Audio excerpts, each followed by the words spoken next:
I'd like to thank everyone for joining this evening's session, um, providing me an opportunity to share maybe some different perspectives on our Chan practice. The Q&As are a little different. As many of you know, we have classes coming from all of our centers, many of our teachers every day. We try to provide a session every day.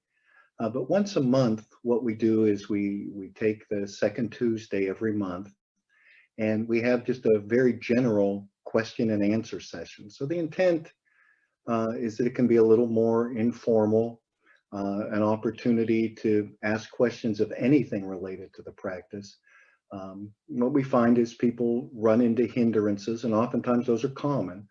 There's things that are shared with other practitioners. So this opportunity to have a chance to talk, to ask your questions, provide me the opportunity to provide a response, may trigger things, some dovetailing with other practitioners' questions and challenges. And the intent is just to help to make your practice easier, to help you to overcome those things that might be challenging and make it easier for you to continue with your practice. There is, although we try to make these a little more informal, there is a bit of structure to it.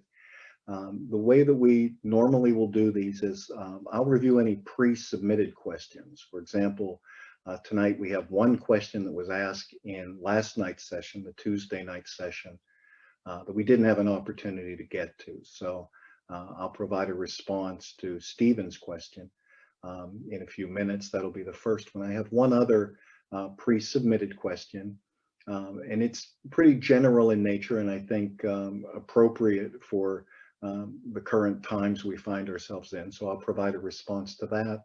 And then we simply open it up to any questions anyone may have anywhere in the world that's joining, anyone that's on the live stream on Facebook, anyone that's joined the Zoom meeting.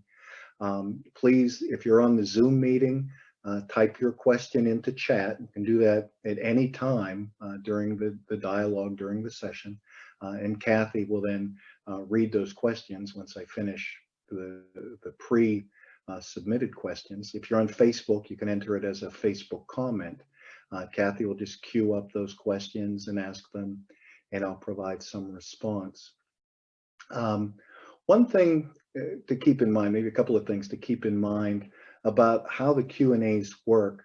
The intent is for you to ask a question that's related somehow to a challenge, an obstacle, a hindrance to your practice. And what I do is I try to listen and really try to feel that question. And then I try to provide really more from the heart than from the mind, a response to that question. So the intent's not to enter a dialogue. You may agree with whatever the response I give. You may completely disagree with it. But the intent is not to get into a dialogue and continually discuss and clarify. It's to ask a question, receive a response, and then all we ask is that you take some time and contemplate that response, maybe your next meditation session or even later this evening.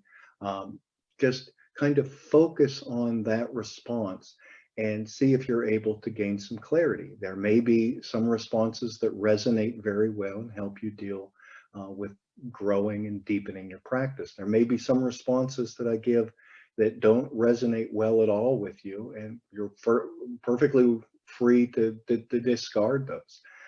There's no attachment on the answer. I certainly don't intend to have some exclusive ability to give only absolutely right answers that will touch your heart immediately. I provide a response to give you something to continue to work with to deepen your practice.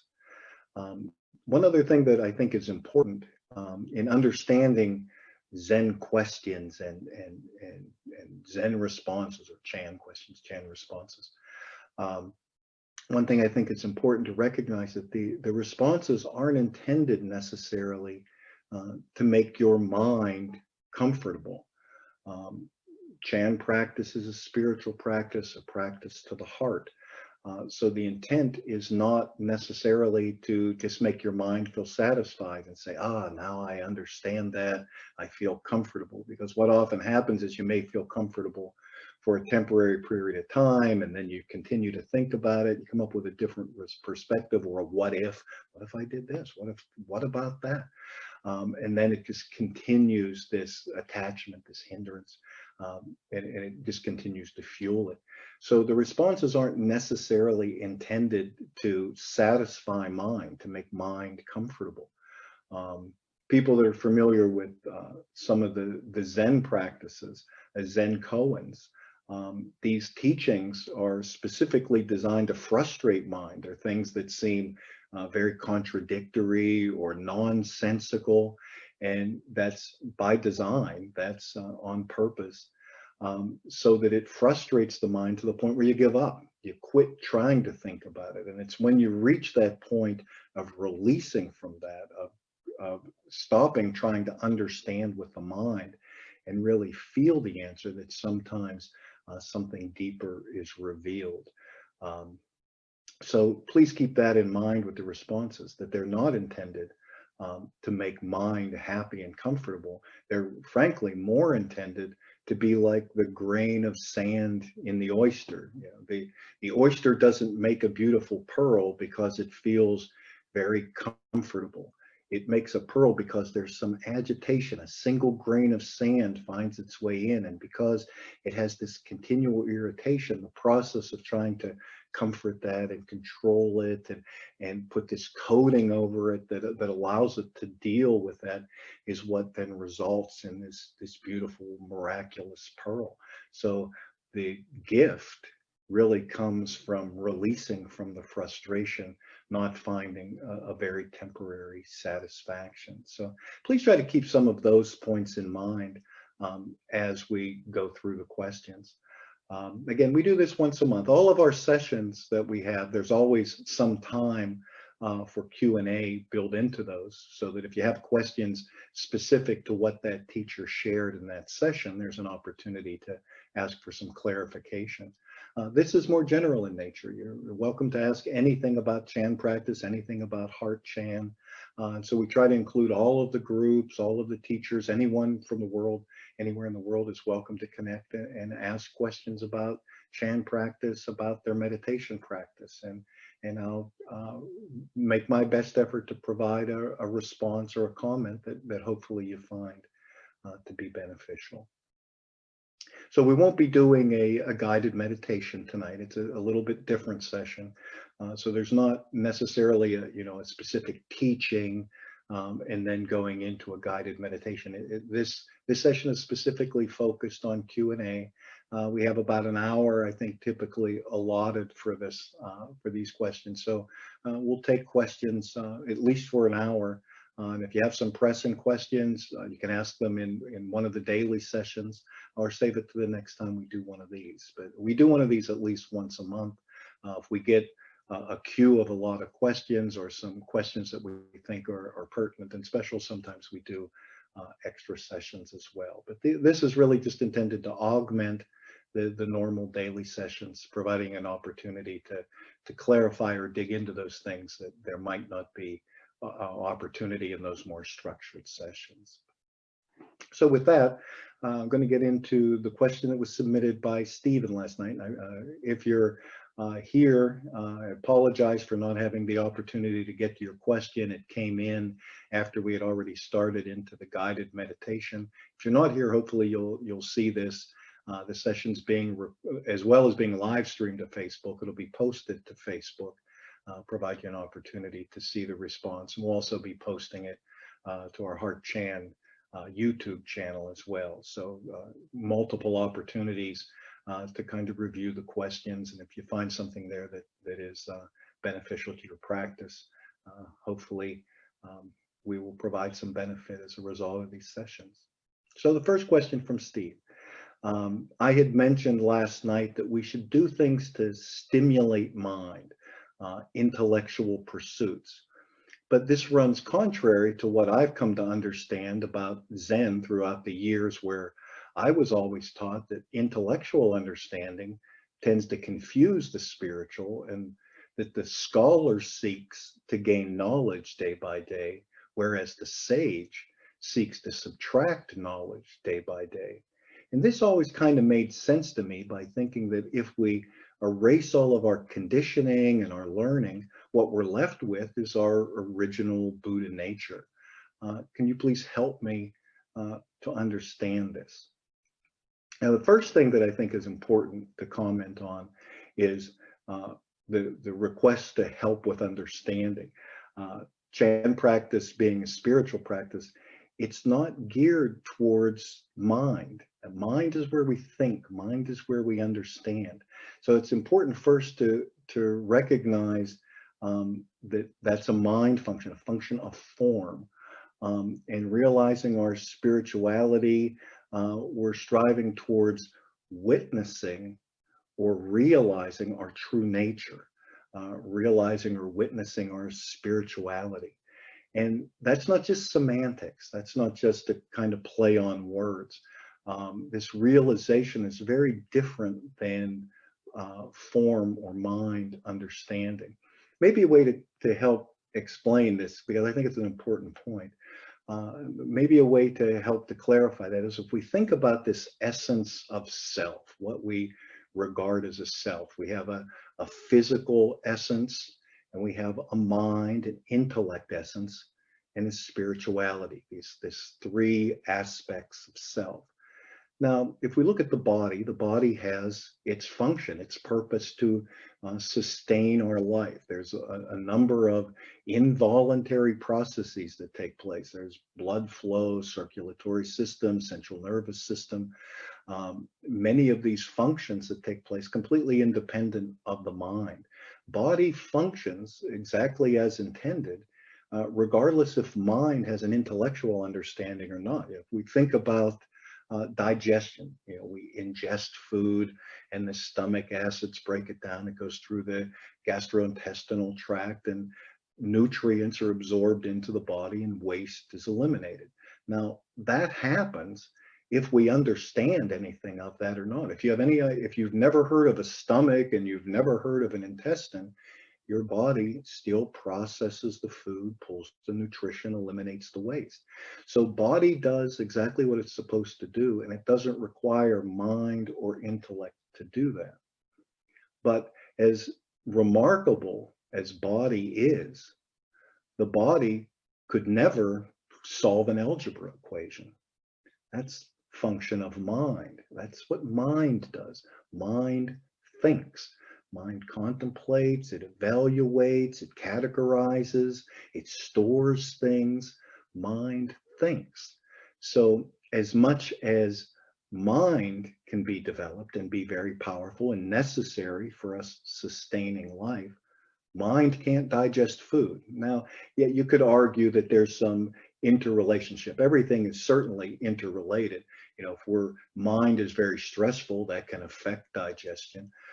If we're sick or ill, have an upset stomach, or tired, that can affect functioning of the mind. So there's some interrelationship. But if we think about it, body has its functions independent of mind to sustain life. Mind has its functions. It can create equations and problems and contemplate and acquire intellect and solve those problems. But as remarkable as mind is, it doesn't achieve wisdom. Wisdom is not just simply applied knowledge or knowledge plus experience. It's completely different. It's as different as body trying to solve an algebra equation is mind trying to realize our true nature. It's a completely different function. So body has its function, mind has its function, spirit has its function, and they don't really interrelate.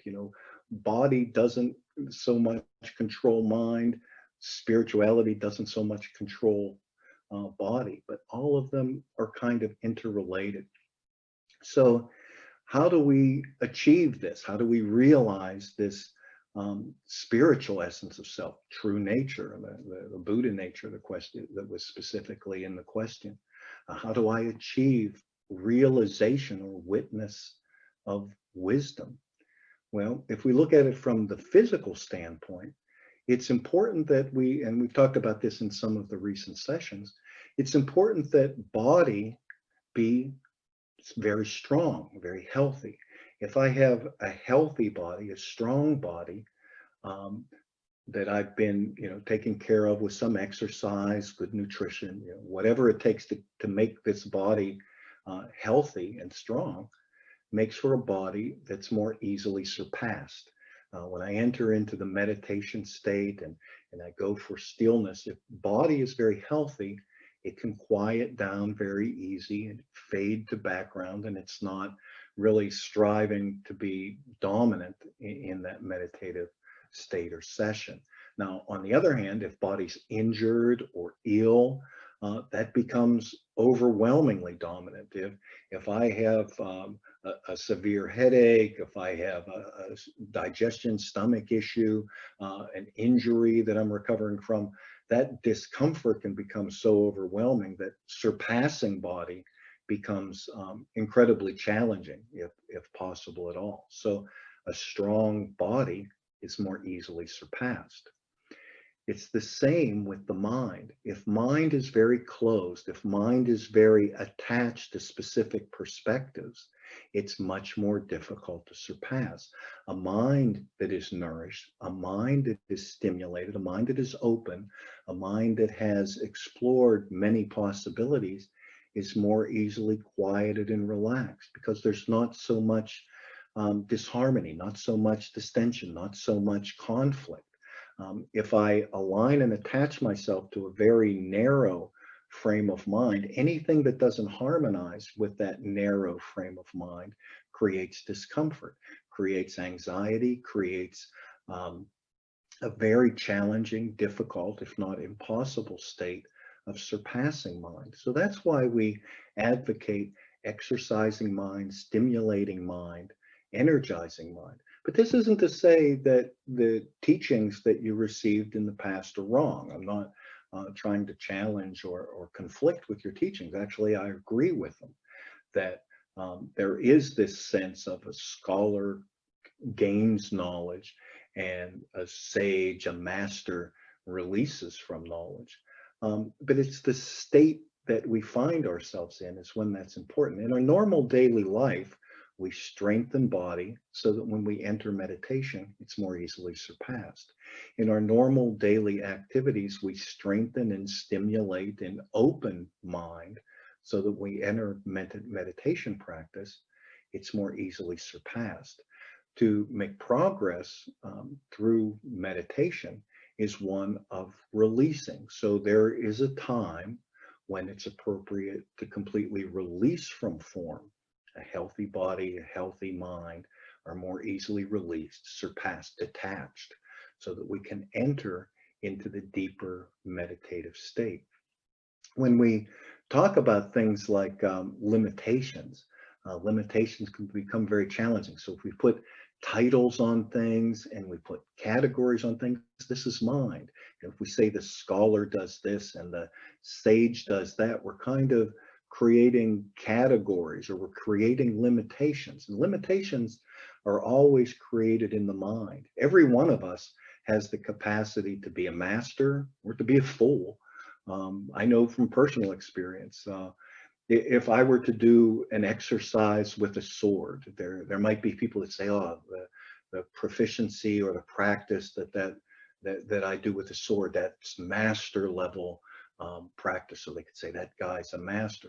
Now, if I go out on the dance floor and they say we're going to do the foxtrot, they're going to look at this same person and say that guy looks really foolish. He has absolutely no ability to do that. So all of us have some areas where we're very proficient and that we're higher level or have a deeper understanding. And there's areas where we're very inefficient or lack proficiency to the point of stumbling and bumbling. So all of us have the capacity of strengths and weaknesses, and we work to try to find that center point, that balance. But it's important to recognize that master, fool, titles, categories, all of that is function of mind. And When we're able to release from body, strong, healthy body is released, strong, healthy mind is released. As we enter into these states of Chanding, these states of intensive focus, all of those perspectives of mind, when we surpass mind, those perspectives of mind uh, disappear as well. They dissipate, they fade, and that's when we're able to actually realize, witness our spirituality. So each day we work towards growing, strengthening body, and we also enter a meditative state every day and work towards release. So we have the capacity to be the sage and the scholar in the course of each day, strengthening body, strengthening mind, releasing from body and mind to enter into the meditative state.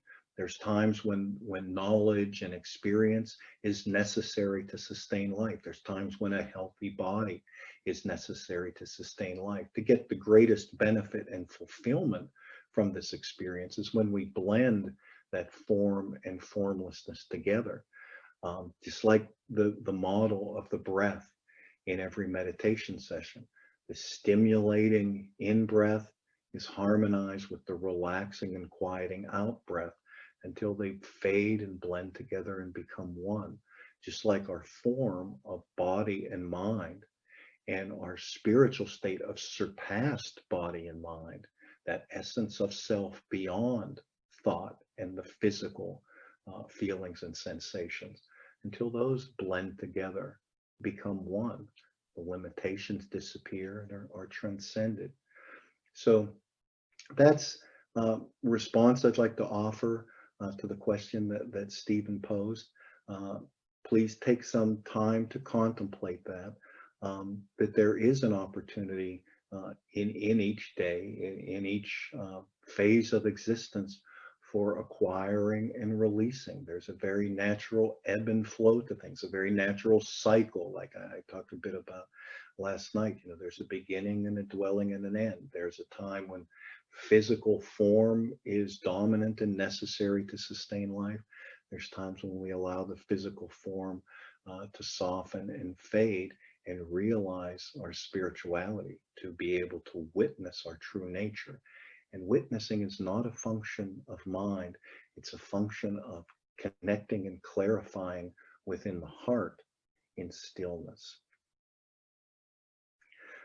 Second question that I wanted to talk a little bit about, and I think it may have some relevance to situations that we're finding ourselves in now, you know, with a lot of lockdowns and a lot of concerns about contagions and some very real life and death challenges that each of us are facing right now.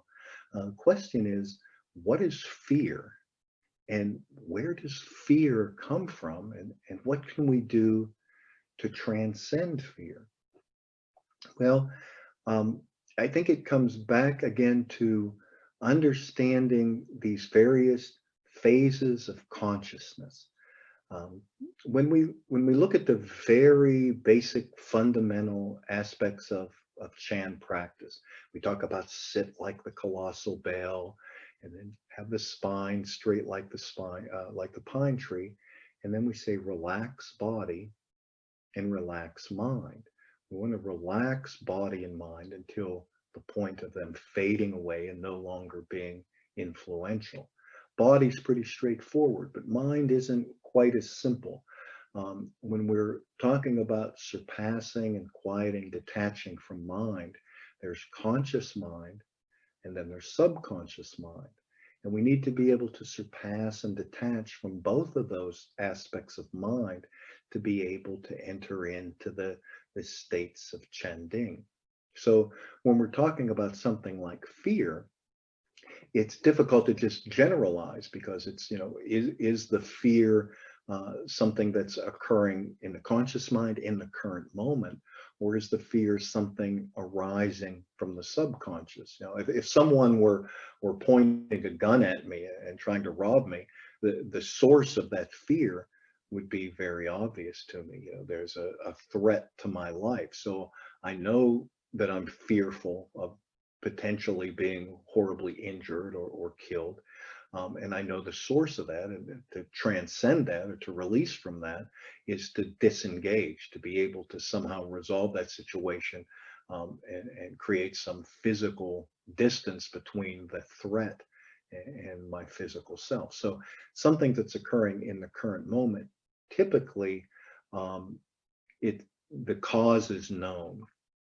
The fear that I think is that's being asked about in the question are fears that come from kind of unknown sources. Why do I find myself in a situation where there's no immediate threat, and yet I feel very fearful, very full of anxiety, worry, not sleeping well? Where does that fear come from? And that fear is what, from Chan practice, we'd say is something that arises from subconscious mind. So when we're dealing with conscious mind, when we're dealing with conscious mind in meditation, that's we quiet the body and then we focus on quieting the mind. Thoughts arise, we don't attach to the thoughts, we don't create a judgment to the thoughts. We try to allow the thoughts to become simpler and simpler, feed less and less energy into them until they start to quiet and dissipate. And we focus on a very specific point. And by focusing on a very specific point, maybe the center of the breath, or maybe some area of the physical self, as we try to make this focus more and more exclusive, conscious mind quiets and softens and dissipates. But there's a phenomenon that takes place, that it's not that simple, that we don't just quiet down conscious mind in the current moment and then enter right into a Chanding state. Because what happens is, as soon as we quiet down conscious mind, subconscious mind flows in immediately and fills that void. We all experience that when we fall asleep every day. When you lay down to sleep, the conscious mind starts to quiet down from the events of the day, and then immediately, as we start to enter the dream state, subconscious mind takes dominance. Now, subconscious mind are those things that we have attached to that are not occurring in the current moment. Things that are occurring in the current moment, conscious mind deals with those. When conscious mind quiets and fades, what becomes dominant are those things that occur in subconscious mind that we attach to. They can be things like memories, habit patterns, desires, karma. We talk about positive karma or negative karma. All of these things we kind of hold inside, but they go into kind of a quiet state, a more dormant state, while conscious mind is active. When conscious mind relaxes, like entering meditation or entering sleep, or somewhere where conscious mind is not very actively engaged, then subconscious mind comes to dominant, these memories. But it's not always that we remember a very specific event in great detail of what exactly happened. More often, what we store in the subconscious are the emotional reactions to what happened. I go to the dentist and they say I had a dentist appointment, and the dentist made a mistake, drilled too far into the tooth and hit the nerve, and it was excruciatingly painful. Um, so maybe there's a trigger then where someone just mentions a dentist. There's no dentist in the current moment, yet the emotion triggers that, and I feel a very negative response. Heart rate changes, breathing pattern changes, muscles tense up. Even though there's no dentist there, there's no appointment. Just the subconscious emotion, the fear of reliving that pain, that trauma, becomes very dominant. So sometimes there's not a very specific event line that's tied to that, but there's, as things quiet down, fears that have been repressed, that have been more dominant, can rise to the surface. Pleasure, it can be pleasure, it could be pain, hatred, cravings, aversions, aspirations. Anything that we've suppressed, they may come up as a very positive thing. They may come up as a negative, like fear. Um, but the question is really, where do they come from? And they can come from things that are emotional responses that are stored that may not necessarily have a specific memory tied to it in a very convenient package. We just become fearful. Um, but dealing with subconscious mind is not any more challenging than dealing with conscious mind from the perspective of Chan practice, Chan methodology, because mind is still mind. And the inputs to mind are still form. So it's still, what we see with the eyes, what we hear with the ears, what we feel with the body, how mind processes those situations. The only difference really is the timeline. Conscious mind is dealing with the current moment, what we're seeing, what we're hearing, what we're smelling, what we're touching, what we're tasting in the current moment. Conscious mind, as conscious mind quiets, what comes to dominant are those things maybe from a past experience that we saw or we felt or we touched, and then attached an emotion to that. And that emotion is what arises to the top. The process to surpass that or detach from it is the same. It's still a practice and exercise of releasing from form. So the very basic, achieving stillness, finding the center point of breath, establishing points of focus are what we establish first, the very basic methodology of meditation practice. And then it's a simple releasing and quieting the body, quieting the mind from those stimuli in the current moment. And then as other things arise, focusing on a very specific point and maintaining and sustaining that focus without distraction until those emotions, those habits, the things that were more dormant, until they start to fade. And then that allows for entry into the states of Chanding.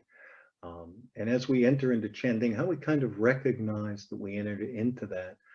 From a Chan perspective, we look at that as kind of four entry points or four different kind of degrees of detachment or degrees of focus. Sometimes we call them ding, deep ding, or we'll talk about, first phase or second phase of focus. Some of the ancient writings will call them the jhanas, entering into these various states of meditation. And they're pretty consistent as we detach from body, detach from conscious mind and subconscious mind. And we enter into this first state of Chanding, this first state of focus. And how we are able to realize that or distinguish it is there's a dropping away of negative influences. In this first state of focus, first state of Chanding, it's characterized by being very pleasurable, very pleasant, very peaceful. There's a release from the poisons. We talked again in last night's class a bit about the poisons. There's no anger in this state. There's no physical desires. You don't feel hungry. You don't, if you're suffering from some physical challenges, those completely dissipate in this first phase. So it's very peaceful, it's very calm, it's very pleasant, and it's a release from negative influences. For a lot of meditation practices, that's the end goal, is to be able to become very efficient at releasing from distractions, establishing and sustaining focus, and achieving this state of bliss, this state of a very calm and peaceful released state. Chan practice, heart Chan practice that we share, we try to continue that, to continue to go into deeper states. Reason being, as beautiful and as calming and peaceful as this first state is, it also has a tendency to be very temporary. So I can sit into a meditation session, or I can go to a center, a session like this. And I can enter into a state of meditation, feel very peaceful and calm, and then walk out the door, and that state of peacefulness completely disappear as soon as somebody cuts me off in traffic or someone uses a harsh word. Um, a frame of reference that I have for that is when I was practicing traditional Chinese medicine, and we had a clinic, and a person came to me that was dealing with a breathing problem. They couldn't breathe very well. Lung capacity seemed to be diminished. And so we went through some Qigong exercises, some breathing exercises to quiet and soften, relax, to be able to open up the ability to breathe from, releasing really from a lot of stressors and understanding what those stressors were, releasing from those and being able to take a deeper breath and gain the benefit of that deeper breath. And this individual said it was amazing. It felt like, taking a brick off their chest. That suddenly there was so much more capacity for being able to breathe, and it so felt so comfortable. And they thanked me for doing that. And I, expressed my gratitude for the opportunity to share the practice and help them to get some benefit. And then as they walked out of the door of the place and got to their car, they reached in their pockets and lit up a cigarette and started smoking and put the, all of that kind of poison and contaminant back in. So all the work we had just done for the previous 2 hours to try to clear that lung function out, just went right back to putting the poison in. And so it's very temporary, the effect, and they come back a week later and they said, it really didn't work. Within a day or so, it felt exactly the same as it did before. And that's what oftentimes can happen if we practice only to this first level of realization, because conscious mind is still actually very active in this first level of meditation. It's thinking about it, it's contemplating, it's evaluating that experience. If we're able to continue to sustain focus, we can get to the point where we're able to take that calmness and that centeredness and that peacefulness, and it's not so easily dissipated. It becomes more of an evolution of self. As we enter into the second state, there's a release from all of the influence of conscious mind. That conscious mind is no longer categorizing the experience, it's no longer evaluating it. There's a very deep sense of connectedness, that the form and formless start to feel much more integrated. There's a real change that takes place in our perspective as we enter this second state. For most people that enter into Chan practice, they come in full of wants, desires for self. I want to be more calm. I want to be more peaceful. I want release from stress. I want to achieve a higher level of spirituality. So the common denominator there is I want. And so that's the reason why I engage in this spiritual practice, so that I can gain some benefit. As one experiences more and more time in this second focus state, the second state of Chanding, there's a transition that takes place, that those things for self become less and less important. And how can I share this with others? How can I help others that are dealing with challenges and difficulty? How can I use this practice to release the anger in a colleague? How can I release the stress that a loved one, family member is experiencing? So this external focus starts to take a much greater precedence. And so it's no longer how can I gain benefit from meditation practice? It really shifts into how can I help others gain the benefit? This is when people start thinking about, I'd like to become a teacher, or I'd like to start a sitting group so that we can share this practice more openly with others. So this is the kind of change that takes place. This self-internal focus kind of shifts to this external focus.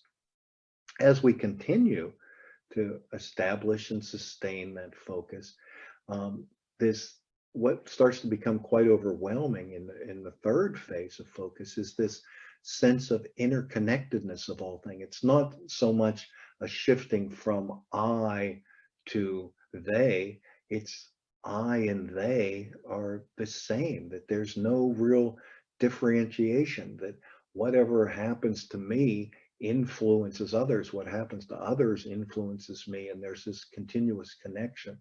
We can see this kind of thing in nature, you know, as I exhale the breath that nourishes the plants of the forest. As the plants in the forest give off oxygen, it nourishes me. The breath becomes a model of this interconnectedness that continuously takes place. What was external to me a moment ago is then inhaled in and very intimately becomes a part of this essence of self. You know, this, what was the external world just a moment ago now is in my bloodstream. It's nourishing my body. It's creating effect within the self. And then a moment later, I exhale, and what was very intimately me a moment ago is now released and touches everything else in the world. So, in this third state, we really start to develop this sense of the of interconnectedness of all things. And if we're able to continue to maintain focus, undistracted, into higher states, then we start to gain this incredible intuition, this ability to be able to see and feel and perceive, not using eye, ear, nose, tongue, body, and mind, but to really feel connectedness with the heart, to feel the pain in others, regardless of the mask or illusion they present to the world. We can start to feel the pain, the anguish, the fear, and be able to express comfort, compassion, loving kindness, calming. The calming's not only now within the self, but can be shared.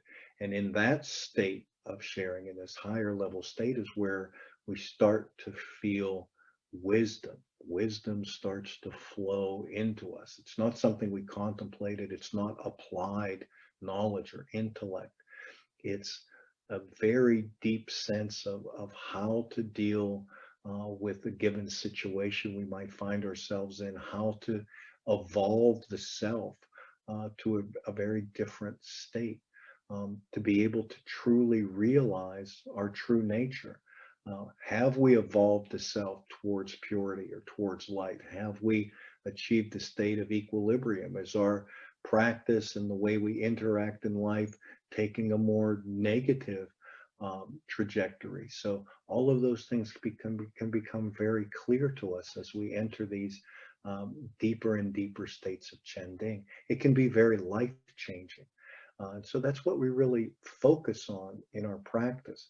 And so to understand where does the fear come from, a very focused centeredness of releasing from conscious mind allows subconscious mind to come to the surface, allow us to realize where did we create attachments that have manifested themselves in the subconscious, and by continuing to sustain the focus, allow those to release and dissipate.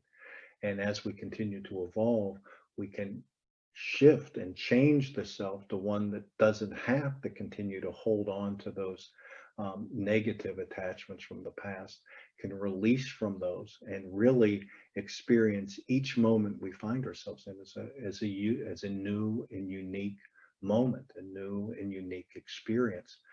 You know, the analogy that's often used in some of the ancient teachings, you know, is you can never step into the same stream twice.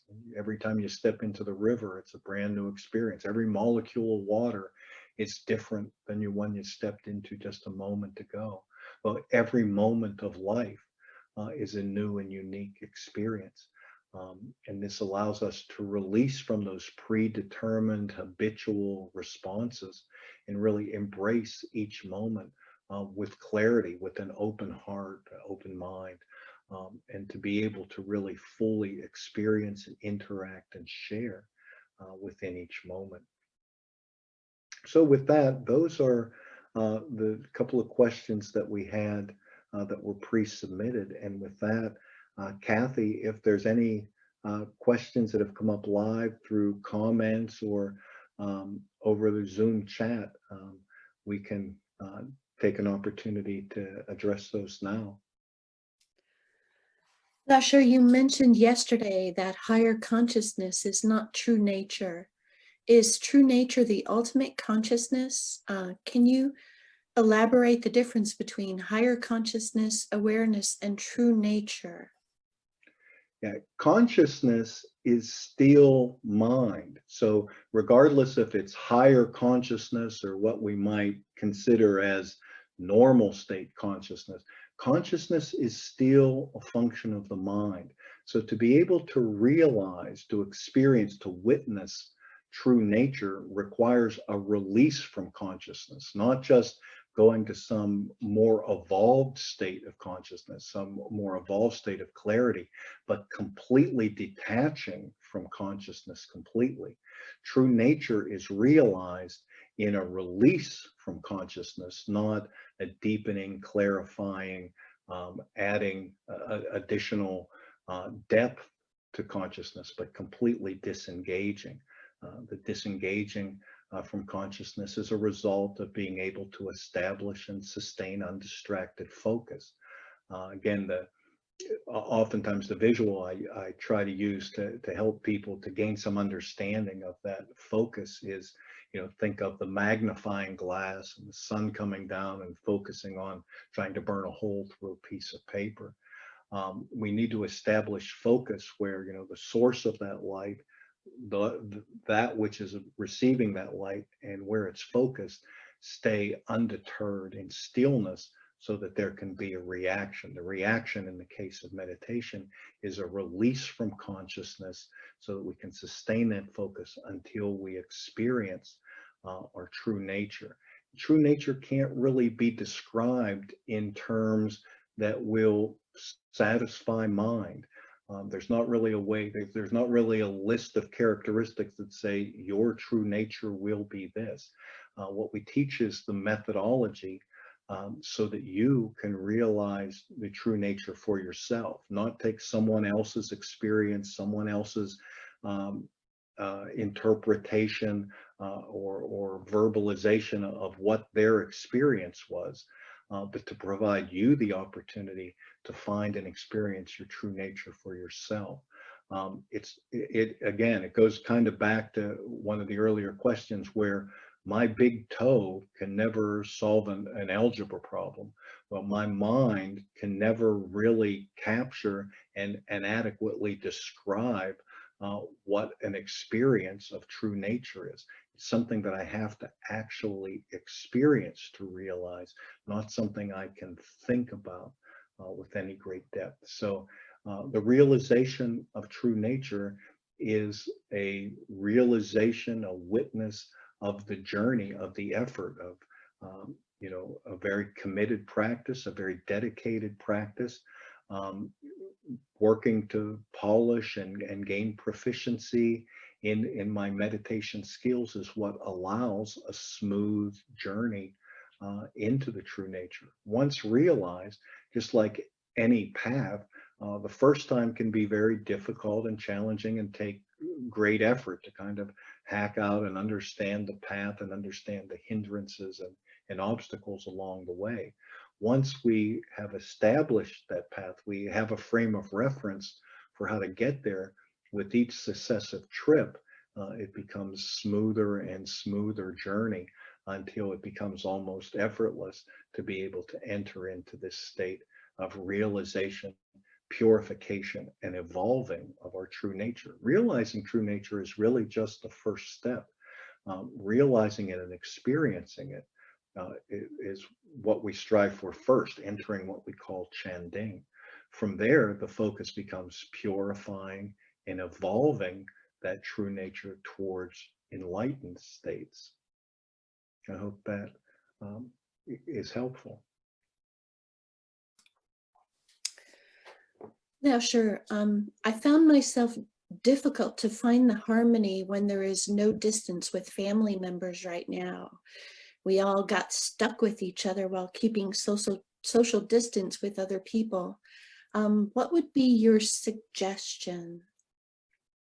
I believe the question is that in this kind of lockdown state, close proximity, there may be a tendency towards kind of cabin fever or disharmonies that maybe were controllable with distance are now amplified or exaggerated in a state of close proximity for long periods of time.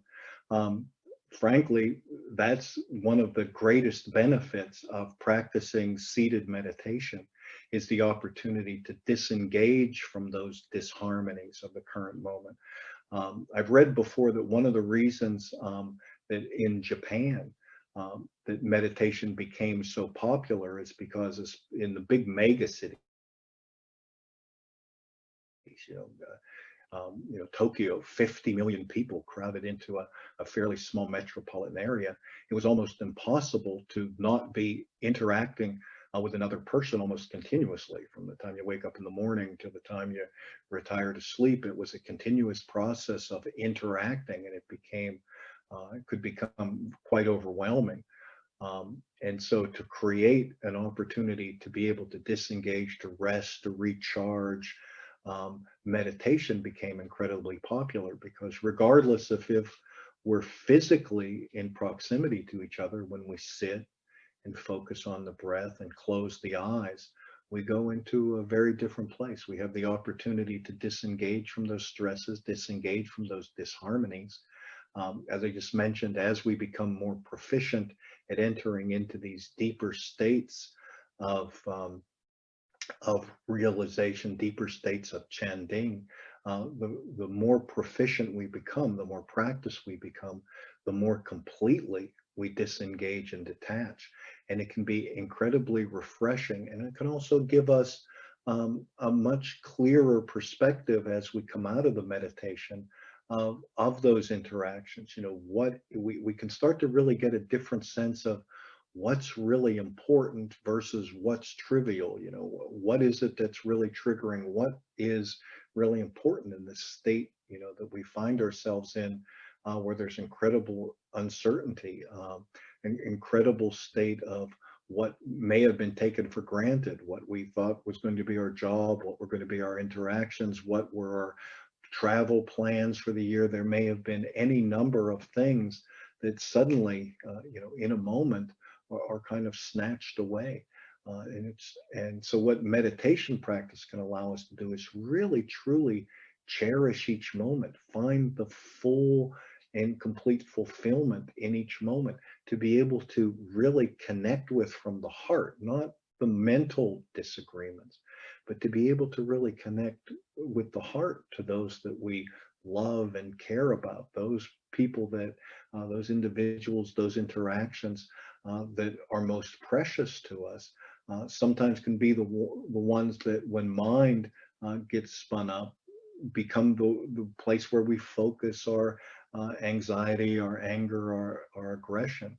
When we quiet down into a state of meditation, it provides us the opportunity to recognize, what's really important to the heart, not what's important to the mind right now, but what's really important to the heart. And it can change our perspective. It can change the way we interact. We start to look towards not so much what makes me comfortable, but what can I do to make this situation more comfortable, more positive, more meaningful for the time that we have together. So it can create a much greater clarity if we're able to block out some time every day to disengage, to clarify. Again, I use the analogy all the time, but it's like a piece of music. If it's just noise, it doesn't really have much of a sense of benefit. It can actually be kind of overwhelming and draining. When you add rest in silence, that same noise can take on a melody. It can take on a flow that is very beautiful, very peaceful, very dramatic. But it's the silence in there that adds that dynamic, that makes it into something very beautiful. Our life needs that same dynamic. If it's all just noise, if it's all just constant and continuous interaction, can be very overwhelming. If we're able to find some time to sit, close the eyes, focus on the breath, focus on centering, releasing, relaxing the physical self, quieting and relaxing mind, it provides us the opportunity to recenter, to refocus, to reinvigorate, and to really cherish those interactions and relationships that we're blessed with. I have a question from a Facebook participant. What do you do when you feel your brain is really tired? When I was talking earlier about these three essence of self, there's kind of a physical essence of self and a mental essence of self and a spiritual essence of self. And for most of us in meditation practice, we're striving towards trying to achieve this connection to our spirituality, this realization of our spirituality. But that requires the ability to detach from, to surpass body and to surpass mind. If body is at a point of exhaustion, it can be very difficult to surpass. Body has a need to be nourished with rest. Otherwise, that becomes dominant and the meditation can be a real struggle. If mind is exhausted, a lot of mental stress, you're more likely better off to try to sleep, get some rest, and meditate from a centered place. It's no different than eating a heavy meal and then trying to enter right into meditation. The body is so engaged with digesting that meal that it's almost impossible to surpass.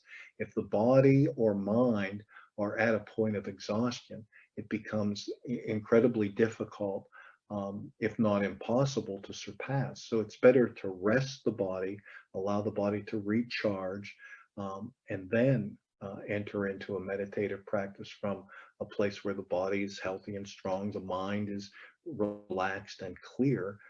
That enables the best environment for being able to surpass and detach and get the benefits. Otherwise, the tiredness, the exhaustion will just take precedence, and you'll find that you're really struggling through the meditation. You're continuously looking at the clock. Do I have enough time in yet? Do I have enough time in yet? And you're not really focusing on detaching and surpassing. You're focusing on just trying to tough out getting through the period of time that you allotted for yourself. Better to use that time to sleep and rest and recharge than to try to force yourself through a very uncomfortable and difficult meditation.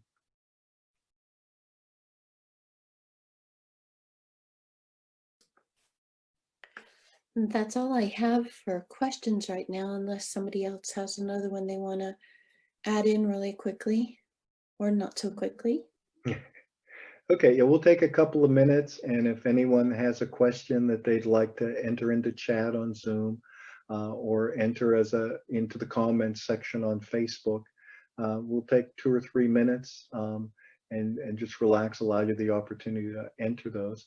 If not, as you enter into your next meditation session, try to take some of the discussion from this evening, try to see where that might be relative to questions or challenges that you've had in your practice. Contemplation on a point, contemplation on a response to a question can be very effective and very viable point of focus. Just like the same way we might focus on the center point of breath, we can focus on the response to a question and allow that to clarify and dissipate and fade. So the response to the question, the commentary can just as easily be a very beneficial point of focus that can help you to gain clarity on your path forward in meditation practice. I have a question off of a Facebook user. How can we keep the state of Zen in our daily lives?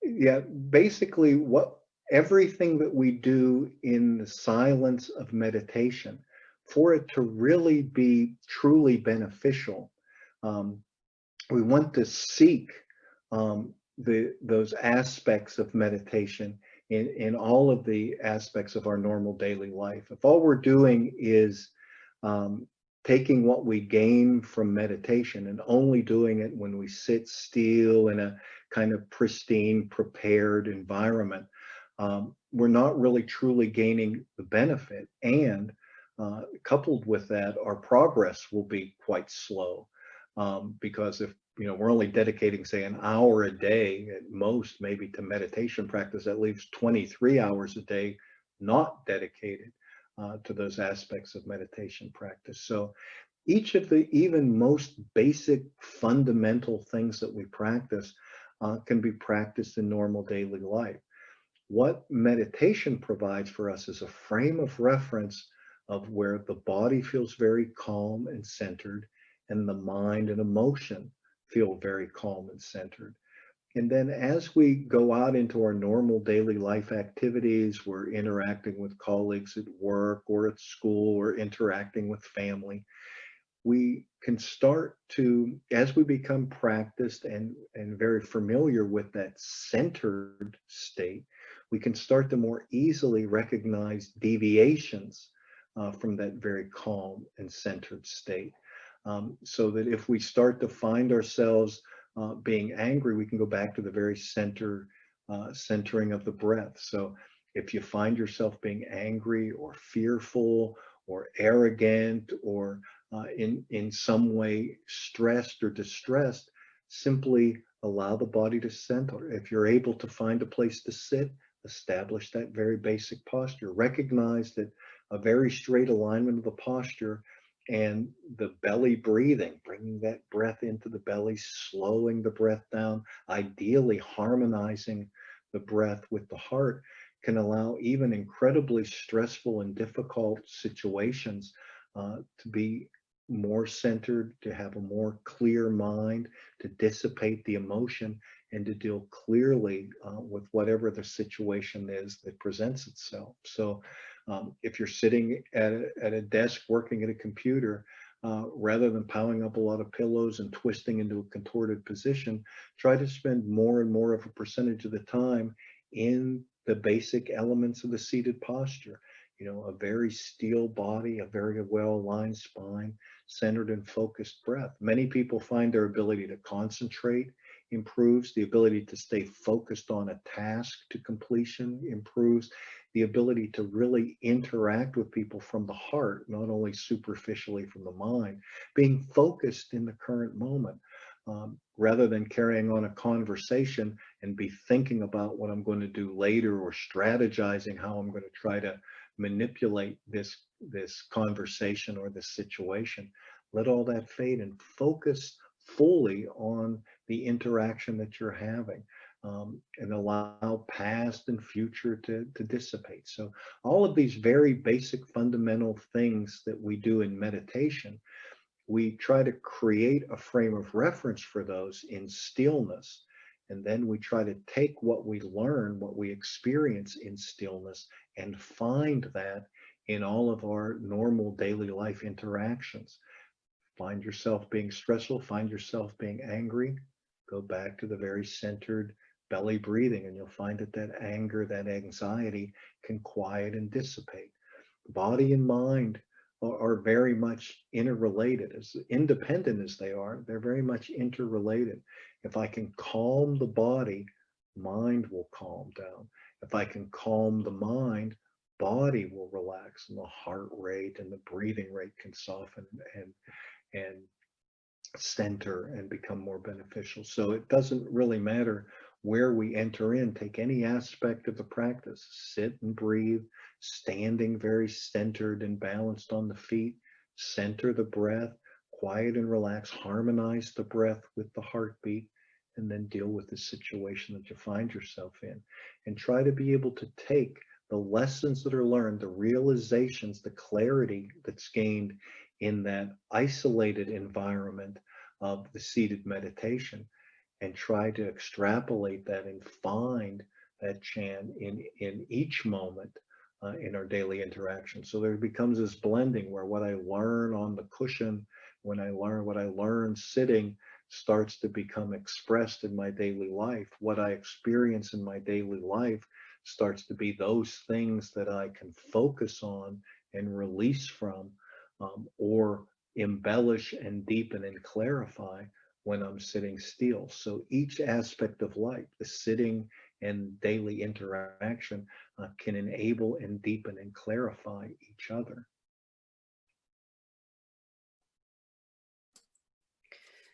That's all I have for now for questions from both Facebook and the Zoom recording as well.